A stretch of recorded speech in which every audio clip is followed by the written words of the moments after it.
Hello friends, कैसे हैं आप लोग। आशा करता हूं कि आप अच्छे होंगे। आपकी पढ़ाई लिखाई अच्छे ढंग से चल रही होंगे।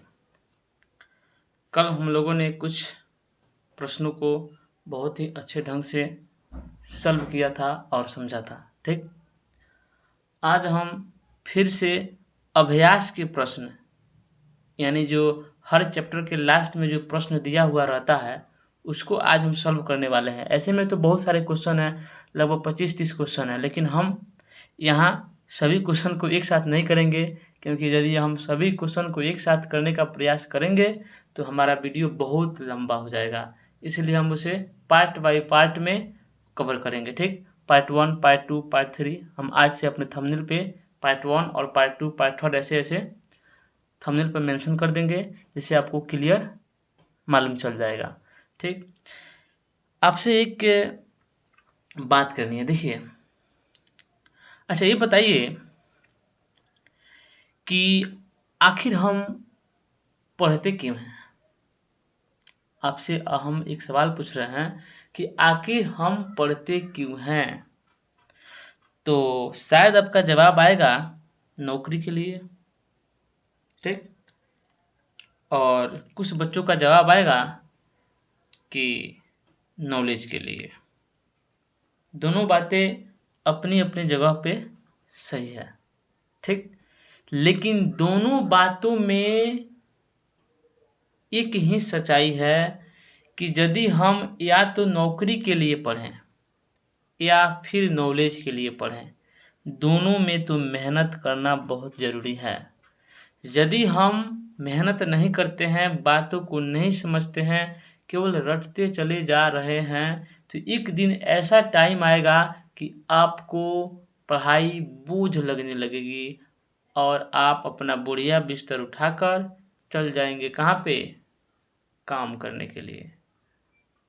और एक दूसरा बच्चा यदि इस पढ़ाई को एकदम सीरियस समझ रहा है, पढ़ाई को एकदम बढ़िया से पढ़ रहा है, दिन रात मेहनत कर रहा है, बातों को समझ रहा है, तो वही हमारा क्या करेगा, नौकरी को लेकर चला जाएगा।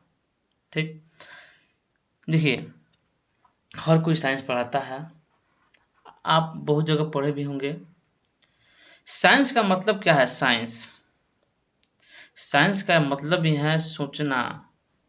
आखिर ये चीज़ हुआ कैसे, हुआ तो कैसे हुआ, क्यों हुआ, इस सभी बातों को समझना हमारे लिए बहुत बहुत ज़रूरी है। आजकल कंपटीशन इतना बढ़ गया है कि सभी कोई अपने बच्चों को बहुत अच्छी शिक्षा देने के लिए दूर दूर भेज रहे हैं या अच्छी पढ़ाई पढ़ा रहे हैं। हम एक ही जगह पढ़ेंगे, पूरा पढ़ेंगे, नहीं तो आज यहाँ पढ़ लिए, कल वहाँ पढ़ लिए, परसों वहाँ पढ़ लिए, ऐसे ही ज़िंदगी चलती रहेगी और हम कुछ नहीं कर पाएंगे। इसलिए आपसे रिक्वेस्ट है कि आप यहाँ पढ़ें या कहीं और पढ़ें। ये नहीं मैं कह रहा हूँ कि आप यहीं पढ़ें, आपको यदि यह अच्छा लग रहा है तो आप यहाँ पढ़ें। ठीक, लेकिन कहीं भी पढ़ें, एक जगह पढ़ें। इससे आपको ये होगा कि आपके जो टीचर पढ़ा रहे हैं उनकी बातों को आप समझ पाइएगा, हमने क्या पढ़ लिया है, हमने क्या छोड़ा है। यदि एक जगह पढ़ेंगे तभी ना मालूम चलेगा कि, इसलिए आप एक जगह पढ़िए। ठीक, इस इवेंट को जल्दी से अपने साथियों में शेयर कर दीजिए और इस क्लास को भी अपने व्हाट्सअप स्टेटस पे लगाइए या व्हाट्सअप के ज़रिए अपने दोस्तों और रिलेशन या कहीं भी। देखिए, कोई गलत वीडियो नहीं है कि आप डाल दीजिएगा तो लोग आपको बोलने लगेंगे।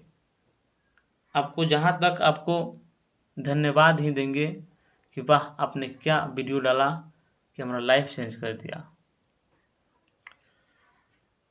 नीचे दी गई अभिक्रिया के संबंध में कौन सा कथन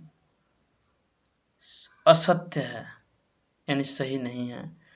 हमने कल की वीडियो में आपको बताया था कि जहाँ भी ऑक्सीजन दिख जाए तो बुझ जाइए कि हमारा काम हो गया। यानी ऑक्सीजन जिस एलिमेंट के साथ जाता है उसका क्या होता है, उपचयन होता है। यानी वो पदार्थ क्या होता है, उपचयित होता है। अगर ऑक्सीजन जिस एलिमेंट्स को छोड़ कर जाता है उस एलिमेंट्स का क्या होता है, अपचयित होता है या अपचयन होता है।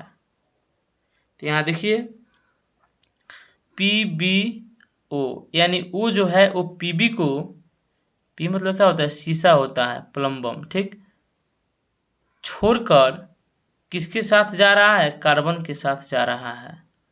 यानी ऑक्सीजन जो है किसको छोड़ा, प्लम्बम यानी Pb को छोड़ दिया। जिसको छोड़ा उसका क्या हुआ, वो पदार्थ क्या हो गया, अपचयित हो गया। क्या हो गया, अपचयित हो गया।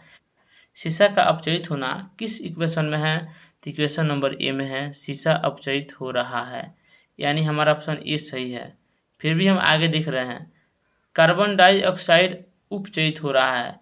कार्बन डाइऑक्साइड उपचयित नहीं हो रहा है, यहाँ तो केवल कार्बन उपचयित हो रहा है, क्योंकि कार्बन के साथ ना ऑक्सीजन जुड़ा है, तो कार्बन क्या हो गया, उपचयित हो गया। देखिए तो कार्बन उपचयित हो रहा है, इसे कहने का मतलब क्या है, ऑप्शन ए और ऑप्शन सी सही है। देखिए कहाँ है ऑप्शन ए ऑप्शन सी, यहाँ है ना, तो हम क्या करेंगे, इस पर टिक आउट करेंगे, यानी ऑप्शन ए और ऑप्शन सी यानी हमारा 2 नंबर एकदम सही है। ठीक, अब हम क्वेश्चन नंबर 2 की बात करते हैं। Fe2O3 plus 2Al arrow Al2O3 plus 2Fe ऊपर दी गई अभिक्रिया किस प्रकार की है। बताना है कि जो इक्वेशन है वो किस प्रकार का इक्वेशन है, संयोजन अभिक्रिया का इक्वेशन है या द्विविस्थापन, वियोजन या विस्थापन। यहाँ एल्युमिनियम क्या है, आयरन को विस्थापित कर दे रहा है।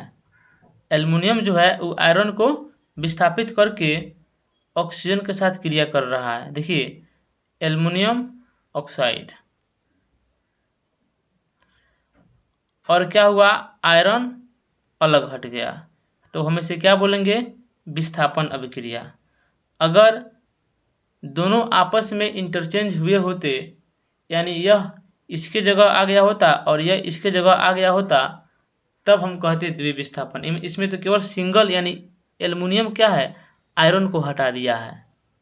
इस प्रकार हमारा इस ऑप्शन का कौन सा ऑप्शन सही होगा, विस्थापन, विस्थापन अभिक्रिया हमारा सही होगा। क्वेश्चन नंबर 3 में लौह चूर्ण पर तनु हाइड्रोक्लोरिक अम्ल डालने से क्या होता है, सही उत्तर पर निशान लगाइए। लौह चूर्ण, लौह चूर्ण माने क्या, लोहे का चूर्ण, पर तनु हाइड्रोक्लोरिक अम्ल डालने से क्या होता है। देखिए यहाँ देखिए लौह चूर्ण मतलब क्या होता है, आयरन, हमने आयरन लिख दिया, प्लस इसका अभिक्रिया किससे हो रही है, तनु हाइड्रोक्लोरिक अम्ल, यानी तनु मतलब पतला, ठीक, पतला हाइड्रोक्लोरिक अम्ल से अभिक्रिया हो रही है। तो क्या बनेगा, देखिए यहाँ क्या करेगा, हाइड्रोजन जो है वो निकल जाएगा और आयरन क्लोरीन से अभिक्रिया करके क्या करेगा, आयरन क्लोराइड बना देगा। अब प्लस में हाइड्रोजन गैस जो है वो क्या होगा, निकल जाएगा। तो देखिए यहाँ पे किस ऑप्शन में हाइड्रोजन गैस निकल रहा है और आयरन क्लोराइड बना हुआ है। फर्स्ट ऑप्शन में ही देखिए हाइड्रोजन गैस एवं आयरन क्लोराइड बनता है। ठीक है, तो हमारा ऑप्शन यही सही होगा, तो हमें आगे जाने की कोई आवश्यकता नहीं है। क्वेश्चन नंबर 4 को देखिए, संतुलित रासायनिक समीकरण क्या है। रासायनिक समीकरण को संतुलित करना क्यों आवश्यक है।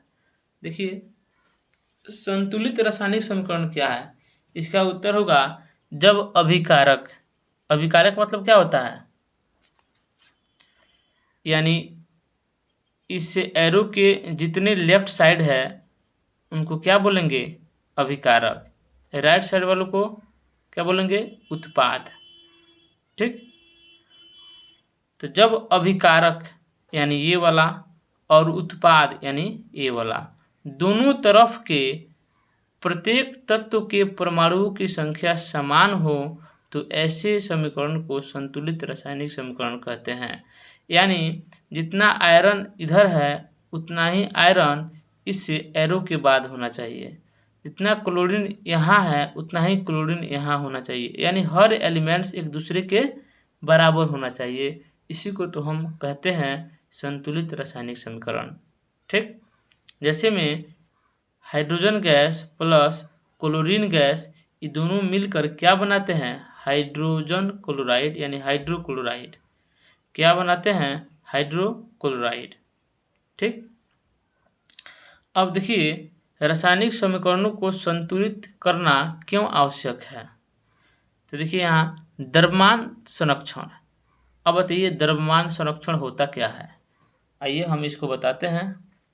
देखिए किसी भी रासायनिक अभिक्रिया में द्रव्यमान का न तो निर्माण होता है और न ही विनाश। अर्थात कहने का मतलब है कि किसी भी रासायनिक अभिक्रिया के उत्पाद तत्वों का कुल द्रव्यमान अभिकारक तत्वों के कुल द्रव्यमान के बराबर होता है। यानी इन सभी तत्वों का कुल द्रव्यमान और इन सभी तत्वों के कुल द्रव्यमान ये दोनों आपस में क्या होंगे, बराबर होंगे, इक्वल होंगे। ठीक, यही क्या है, द्रव्यमान संरक्षण का नियम है। वही बोल रहा है कि द्रव्यमान संरक्षण के नियम को संतुष्ट करने के लिए रासायनिक समीकरण को संतुलित करना आवश्यक है। ठीक, अब आइए हम क्वेश्चन नंबर 5 की बात करते हैं। देखिए निम्न कथनों को रासायनिक समीकरण के रूप में परिवर्तित कर उन्हें संतुलित कीजिए। यानी जितने भी रासायनिक समीकरण दिए हुए हैं उनको लिखना है और उनको क्या करना है, संतुलित करना है। तो चलिए हम देरी नहीं करते हुए इनको भी समझ ही लेते हैं। देखिए सबसे पहले यहाँ क्या लिखा हुआ है, नाइट्रोजन हाइड्रोजन गैस से संयोग करके, यानी नाइट्रोजन का क्या होता है N2, सिर्फ यहाँ लिख देंगे N2। ये गैस है इसलिए यहाँ पे N2 लिखे हैं और यहाँ पे लिख देंगे गैस। ठीक, plus hydrogen gas, hydrogen gas का फॉर्मूला क्या होता है H2। जैसे जैसे बोल रहा है वैसे वैसे हम लिखते चलेंगे। ठीक, से संयोग करके अमोनिया बनाता है। तो अमोनिया का फॉर्मूला क्या होता है NH3, ये भी गैस है। अब हमें देखना है कि क्या ये इक्वेशन संतुलित है। तो चलिए देखते हैं। यहाँ देखिए नाइट्रोजन कितना है, 2 है, जबकि यहाँ नाइट्रोजन कितना है, सिंगल यानी 1 है। तो सबसे पहले क्या करेंगे, इसको 2 बनाएंगे। तो हमने क्या किया, यहाँ पे 2 लगा दिया। ठीक, अब देखिए नाइट्रोजन तो हमारा 2 हो गया, लेकिन हाइड्रोजन यहाँ पे 2 है और यहाँ पे हाइड्रोजन कितना हो गया, 3 दूना 6 हो गया। तो इसको 6 बनाने के लिए क्या करेंगे, यहाँ भी हम 3 से गुना करा देंगे।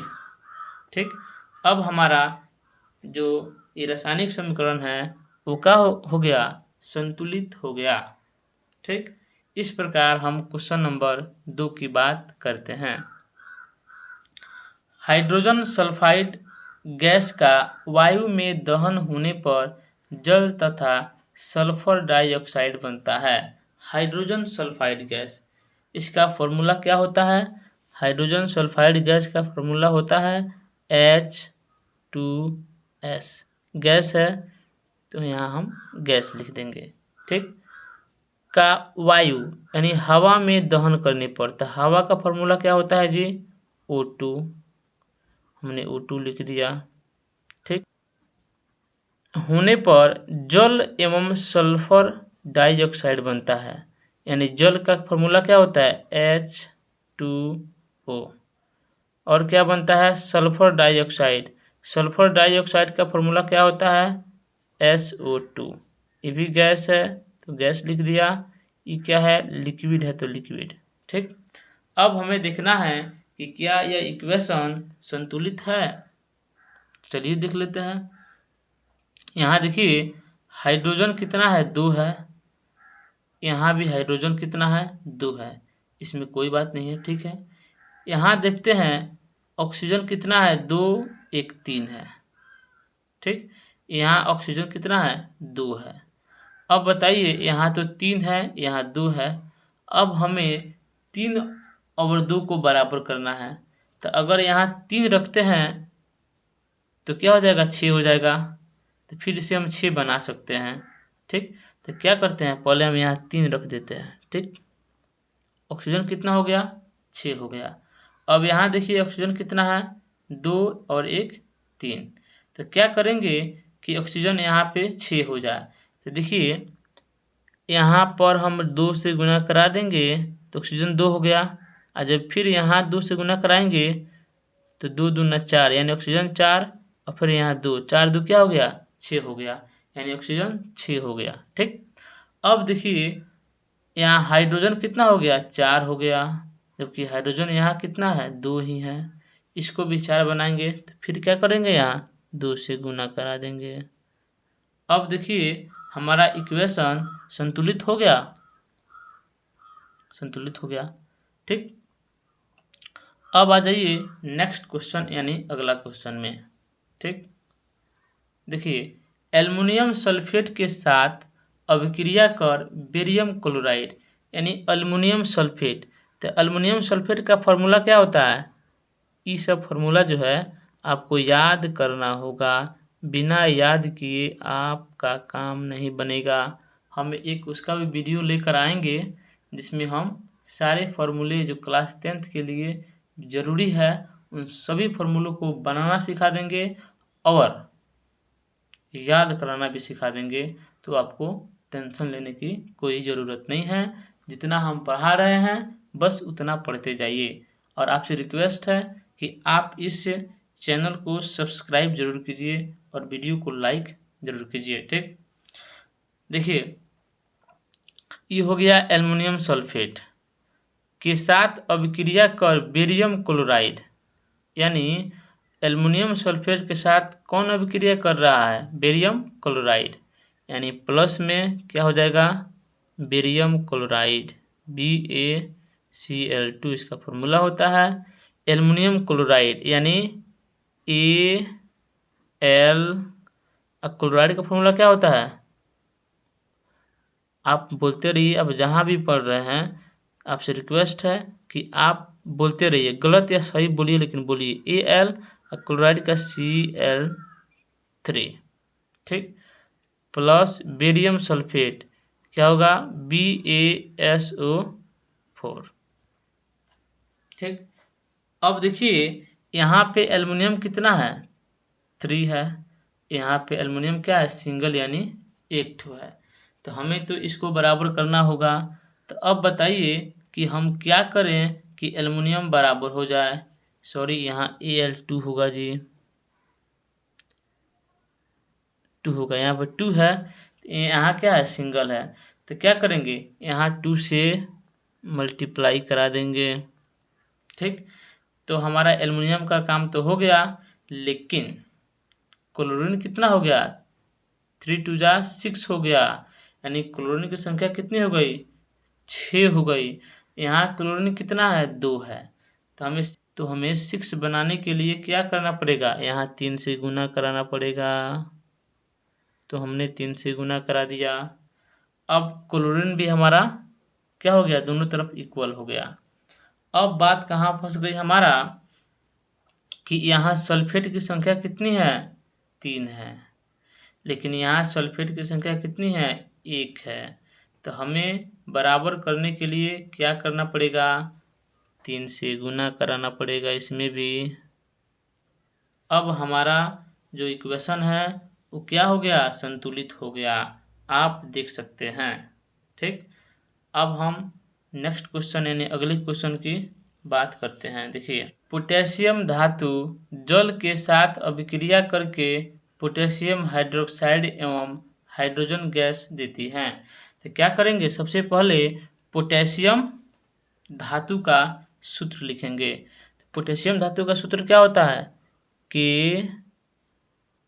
ठीक। जल के साथ अभिक्रिया कर रहा है तो क्या करेंगे, प्लस में H2O लिख देंगे।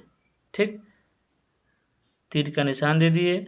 उसके बाद क्या करना है, पोटेशियम हाइड्रोक्साइड बनाता है यानी KOH बनाता है। ठीक, एवं हाइड्रोजन गैस क्या करता है, रिलीज करता है। प्लस हाइड्रोजन गैस का फॉर्मूला क्या होता है, H2। ये गैस है तो हमने गैस लिख दिया। ठीक, अब देखिए, अब हम इसको संतुलित करेंगे कि वास्तविक में ये संतुलित है या नहीं है, देखेंगे। देखिए यहाँ पे हाइड्रोजन कितना है, 2 1 3 है, लेकिन यहाँ पे हाइड्रोजन कितना है, 2 है। हमने यहाँ पे 2 रख दिया। अब हाइड्रोजन की संख्या कितनी हो गई, 2 2 जा 4 हो गई, लेकिन यहाँ पे कितना है, 2 और 1 3 ही है। अब क्या करेंगे बताइए, यहाँ 2 से गुना करा देंगे तो यहाँ भी क्या हो गया, हाइड्रोजन कितना हो गया, 2 हो गया और 2 4 हो गया। ठीक, लेकिन पोटेशियम की संख्या भी 2 हो गई, तो हमें पोटेशियम की संख्या 2 करनी होगी, तो यहाँ क्या करेंगे, 2 से गुना करा देंगे।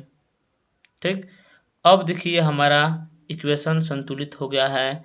पोटेशियम भी 2 है, यहाँ भी पोटेशियम 2 है। ऑक्सीजन की संख्या कितना है, 2 है, यहाँ भी ऑक्सीजन की संख्या कितना है, 2 है। हाइड्रोजन कितना है, 4 है यानी 4 है, और यहाँ भी हाइड्रोजन कितना है, 2 यहाँ और 2 यहाँ, 4 है। ठीक, तो ये हमारा इक्वेशन क्या हो गया, संतुलित हो गया। आशा करता हूँ कि आपको ये वीडियो बहुत ही अच्छा लगा होगा। नेक्स्ट क्वेश्चन को हम अगले सेशन में यानी अगली क्लास में पढ़ने वाले हैं। ठीक, क्योंकि वीडियो ज़्यादा लंबा हो जाएगा तो आपको भी देखने में परेशानी होगी। तो चलिए आज के लिए इतना ही। चलते चलते एक बात और बता देना चाहते हैं कि आप वीडियो को पूरा देखिए। यदि आप वीडियो को पूरा वॉच कीजिएगा तभी तो आपको मालूम चलेगा कि हमारा क्वेश्चन कहाँ तक पहुँचा है और हम कल कौन सा क्वेश्चन यानी किस नंबर से क्वेश्चन को सॉल्व करने वाले हैं। ठीक, तो चलिए आज के लिए इतना ही। जय हिंद।